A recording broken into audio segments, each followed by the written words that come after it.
AIF TV. AIF TV mi ò lè gbé kó ń bẹ̀ rárá o. Èmi àti iléeṣẹ́ tẹlifíṣàn yẹn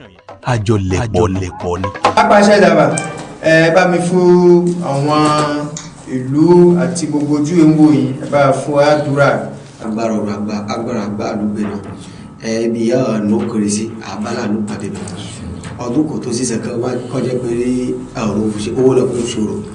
ọlọ́wọ́n ju owó fún gbogbo àwọn ìṣe ìpàṣẹ fẹsẹ̀ agbàdúrà fún gbogbo àwọn ẹgbẹ́ olóòtú ní sàkété yẹnyẹn agbàdúrà fún gbogbo bí yìí sàkété kan díẹ̀ ti tají bú ìyókò àgìbí títí lọ ìdákọ̀ agbàdúrà fún gbogbo àwọn olórùbẹ bí ọ̀rọ̀ òfìsọdún náà á sì padà kí gbogbo ọmọ òlú pátápátá yóò dúró tì wá pé agbára Ọlọ́run agbára pẹ̀tù ṣínà lílọ́kọ̀ bẹ́ẹ̀ ọdún náà àbámọ̀ bẹ́ẹ̀ tètè sọdún ìdí máa jẹ á sì padà bí Ọlọ́run fún ojúlé iṣẹ́ ìyẹ̀wò yìí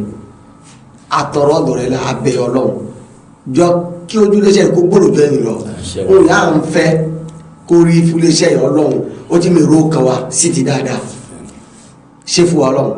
oòrùn àwọn ẹ̀ là ń sìn ṣe fún wa máa jọ fún wọn fún bàbá ìwọ àjò fún ẹni fún bú wa máa jọ fún wọn fún àwọn náà fún gbọ́n wọn náà agbára ọ̀nà dìde ẹgbẹ̀dẹ̀ wa ń yá ń sìn afúnlọ rẹ̀ mẹ́rin ojúléṣẹ́ yìí dákun abẹ́ jọkúnmọ́ gbòòrò sí ọba ń gbé aláàárẹ̀ wọ̀bí kọ́ máa bá láfíà jáde ní bá ń bá ọkùn wọ̀bí wọ́n máa bẹ́ẹ̀ ní jáde gbogbo iṣẹ́ yẹn wọ̀nyí àmì bá ti parí oníkẹ́ máa gbé sọ́dọ̀ fún wọn iṣẹ́ yẹn mọ́ ṣe é mọ́ bọ́ kó bá fún Ọlọ́run Elédùmarè má jẹ́ wọn gba agbára òun náà aṣọ́pọ̀lọpọ̀ ọdún òkè gbogbo apápátá eré. AIF TV. AIF TV mi ò lè gbé kó ń bẹ̀ rárá o. Èmi àti iléeṣẹ́ tẹlifíṣàn yẹn àjọlẹ̀pọ̀ ni.